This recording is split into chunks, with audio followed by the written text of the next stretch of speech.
नमस्कार, सुप्रभात, स्वागत अभिनंदन आप सभी का सबरंग कार्यक्रम में। मित्रों कहीं लिखा था कि क्या फ़र्क पड़ता है कि आपके पास कितने करोड़ हैं, कितनी गाड़ियाँ हैं, कितने बंगले हैं, कितने धन वैभव हैं, इससे कोई फ़र्क नहीं पड़ता। फ़र्क इस बात से पड़ता है कि आप अपने जीवन में कितने खुश हैं और आपकी वजह से और कितने लोग खुश हैं। वास्तव में खुशी ही तो पैमाना है ना कि हमने अपने जीवन में क्या प्राप्त किया है। यदि तमाम प्रकार की प्राप्तियों के बाद भी जीवन में असंतोष है, खुशी नहीं है, तो फिर उसे तो प्राप्ति नहीं कहेंगे ना। तो वास्तव में हम स्वयं प्रसन्न रहें, खुश रहें और औरों की खुशी की वजह बने, यही जीवन जीने की सुंदर कला है और ऐसा ही जीवन हम सभी को जीना चाहिए। कहते हैं 2 प्रकार के लोग होते हैं, एक मुस्कुराकर जीने वाले और दूसरे मुँह फुलाकर जीने वाले। हम मुस्कुराकर जीने वाले बने ताकि हमारी मुस्कान को देखकर औरों के चेहरों पर भी मुस्कान आए और हम ऐसे कर्म करें जिससे औरों को खुशी प्राप्त हो।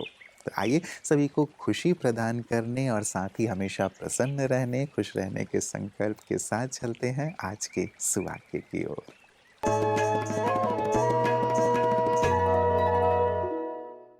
ओम शांति। नमस्कार। आशा जीवन में एक नया संचार करती है, इसीलिए जीवन में सदा आशावादी बने रहें। कभी कभी ऐसा होता है कि व्यक्तियों के कारण, परिस्थितियों के कारण हम अपनी आशा को छोड़ देते हैं, यानी हम अपने जो मन के अंदर सफलता के विचार हैं उसे परिवर्तन कर देते हैं और उसकी जगह हमारे मन में निराशा आ जाती है। और जब निराशा आ जाती है तो जीवन की गति ही बदलने लग जाती है। इसीलिए किसी ने ठीक कहा है कि never never lose hope in your life. जीवन में कभी भी आशा को छोड़े नहीं, आशा को बनाए रखें। अरेबियन सेइंग है, where there is a hope there is a health and where there is a health there is everything। तो आज के समय में जहाँ आशा की आवश्यकता है वहाँ स्वास्थ्य की भी आवश्यकता है।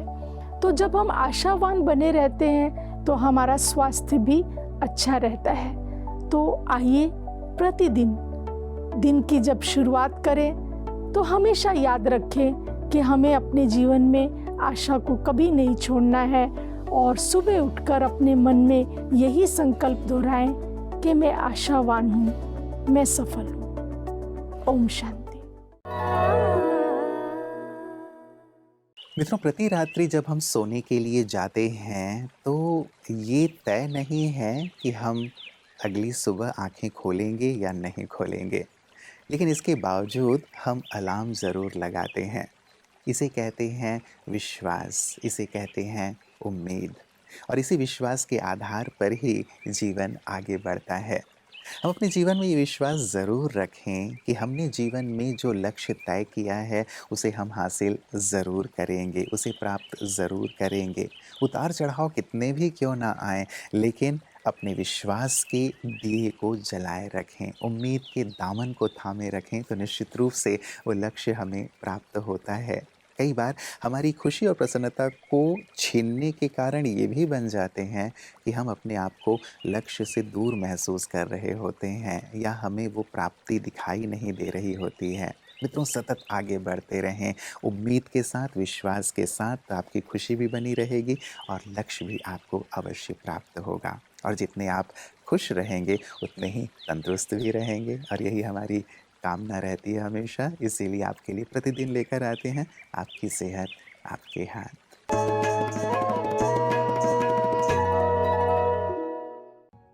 प्रसिद्ध होना आसान है, थोड़ी आप मेहनत करेंगे, कुछ एफर्ट करेंगे तो आप प्रसिद्ध हो जाएंगे। परंतु सिद्ध होना बहुत ही मुश्किल है, क्योंकि सिद्ध होना है तो वो इंटरनल एफर्ट चाहिए। सिद्ध होना अर्थात कि सचमुच ही आपकी जो इंटरनल कमियां हैं उसको भी आपको ठीक करना पड़ेगा। जो आपकी वीकनेसेस है उसको आप ठीक करना पड़ेगा। प्रसिद्ध होने के लिए तो ऊपर ऊपर आप एडवर्टाइजमेंट करो, ऐसा करो, कुछ करो, तो बहुत कुछ आज की दुनिया में हो सकता है। परंतु सिद्ध होने के लिए सचमुच रियल एफर्ट लगती है, कि जो आपको ही पता है कि आपकी वीकनेसेस क्या है। औरों से भी आपको जानना पड़ेगा कि भी आपकी वीकनेस क्या है। एक तो जो आपकी कमियां हैं वो आप खुद जानते हो, उसको भी आपको ऑनेस्टली एक्सेप्ट करना पड़ेगा, एनालिसिस करना पड़ेगा, और औरों को भी पूछना पड़ेगा, या तो और जब आपको बताते हैं उसको एक्सेप्ट करना पड़ेगा कि आपकी कमियां हैं, और उसको भी ट्रांसफॉर्म करना पड़ेगा।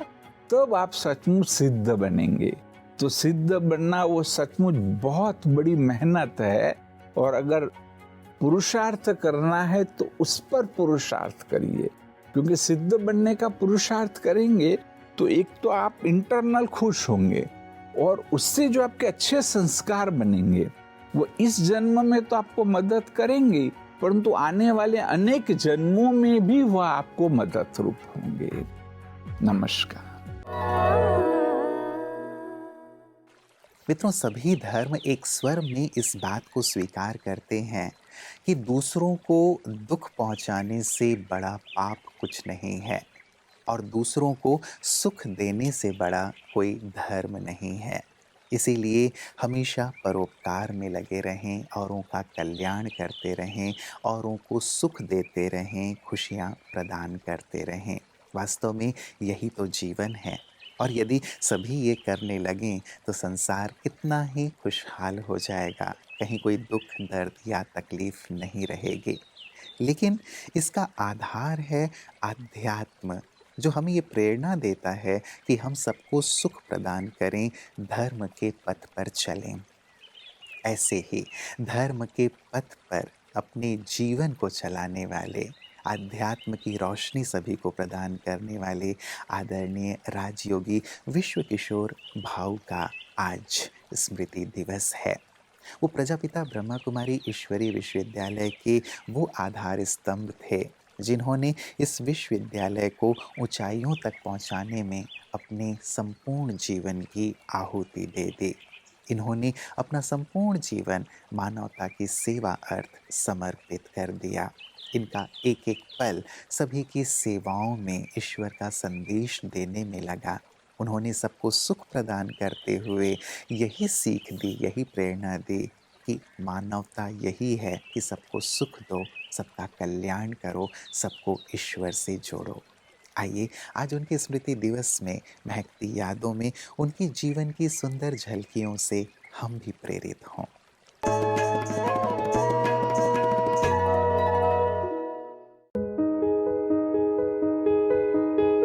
यज्ञ रक्षक एवं मैनेजर, यज्ञ के आदि से हाजी का पाठ बजाने वाले बाबा के पक्के वारिस विश्व किशोर भाऊ का जन्म सिंध के बेहद समृद्ध परिवार में हुआ। आपके पिता तुलसीदास कृपलानी दादा लेखराज के बड़े भाई थे।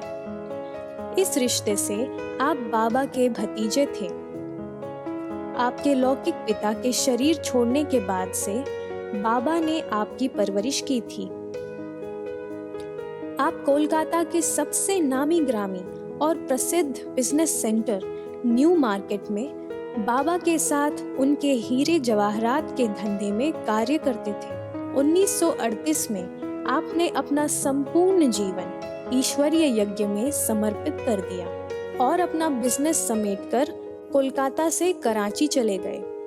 अंत तक आप बाबा के अंग संग रह, बाबा के आदेश अनुसार यज्ञ के हर कार्य को एक्यूरेट करते रहे।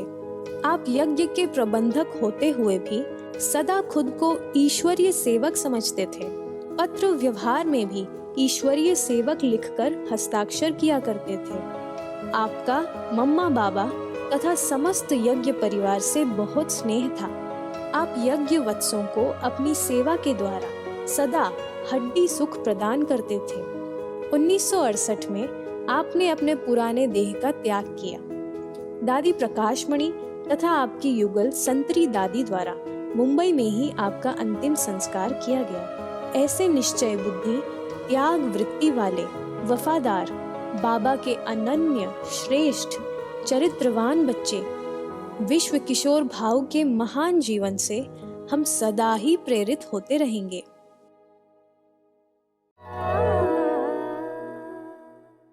मित्रों, कहते हैं प्रसन्नता तो चंदन है, दूसरे के माथे पर लगाइए, आपकी उंगलियां स्वतः महक उठेंगी। सचमुच कई बार हम खुशी की, प्रसन्नता की तलाश में पूरा जीवन लगा देते हैं और खुशी प्राप्त नहीं होती, और जीवन के अंत में जाकर के हमें ये महसूस होता है किसी को देखकर कि प्रसन्न तो वो थे, खुश तो वो थे जो औरों को खुशियाँ प्रदान कर रहे थे। सचमुच ऐसे राजयोगियों के जीवन को, जैसे आज हमने देखा विश्व किशोर भाव के जीवन को, जिन्होंने औरों के जीवन में प्रसन्नता लाने के लिए अपने आप को अर्पित कर दिया, स्वयं दीपक बनकर के जलते रहे, मोमबत्ती बनकर जलते रहे, औरों को प्रकाश देते हुए अपने जीवन को खपा दिया, स्वाहा कर दिया। ऐसे लोग अमर हो जाते हैं, और वास्तव में ऐसी प्रसन्नता प्रदान करने वाले, खुशी प्रदान करने वाले या जीवन में मार्ग दिखाने वाले लोग हमेशा ही औरों के लिए आदर्श बन जाते हैं। ऐसा ही आदर्श जीवन हजारों लाखों ब्रह्मा कुमार, ब्रह्मा कुमारी बहनों का है, जो आज भी अपने जीवन को इसी ईश्वरीय मार्ग पर चलाते हुए जन जन की सेवा कर रहे हैं, सबके माथे पर प्रसन्नता का चंदन लगा रहे हैं, उन्हें प्रसन्नता का पथ दिखा रहे हैं। आइए देखें उनकी इन्हीं सुंदर सेवाओं को पीस न्यूज़ हाइलाइट्स में।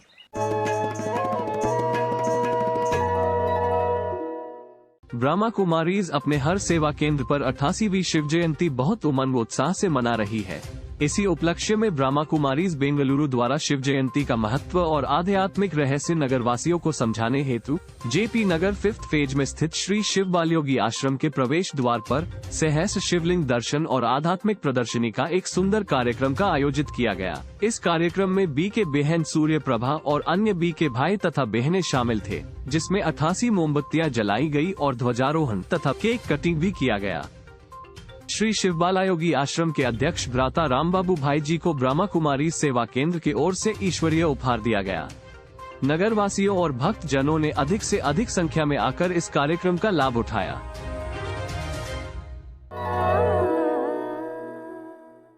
मित्रों, गीता के संदेश में एक बहुत सुंदर सा संदेश ये भी है कि कमजोर तेरा वक्त है, तू नहीं है। सचमुच बहुत गहराई लिए हुए है ये वाक्य, हमें इस पर चिंतन ज़रूर करना चाहिए। कई बार जब कमज़ोर समय होता है, परिस्थितियाँ विकराल होती हैं, तो हम निराश होने लगते हैं, उम्मीद खोने लगते हैं, अपनी खुशी खोने लगते हैं। लेकिन हमें याद रखना चाहिए कि ये थोड़ा बुरा वक्त है, आया है, चला जाएगा। ये कमज़ोर समय है, लेकिन मैं तो कमज़ोर नहीं हूँ। स्वयं भगवान सर्वशक्तिवान मेरे पिता हैं, और सर्वशक्तिवान की जब मैं संतान हूँ तो मैं भी मास्टर सर्वशक्तिवान हूँ, बहुत शक्तिशाली हूँ। और यदि मैं इस स्मृति में रहता हूँ तो जल्दी ही वो कमज़ोर समय बीत जाता है और मैं फिर से आगे की ओर बढ़ने लगता हूँ। तो मित्रों, बहुत गहराई से इस बात को अपने अंतर्मन में समा लें कि कमज़ोर वक्त है, मैं नहीं हूँ, मैं तो बहुत शक्तिशाली हूँ, ईश्वर मेरे साथ हैं और मेरी जीत निश्चित है। इस आशा विश्वास के साथ, खुशी के साथ अपने जीवन में आगे से आगे बढ़ते चलें। इन्हीं मंगल कामनाओं के साथ नमस्कार। ओम शांति। जीवन के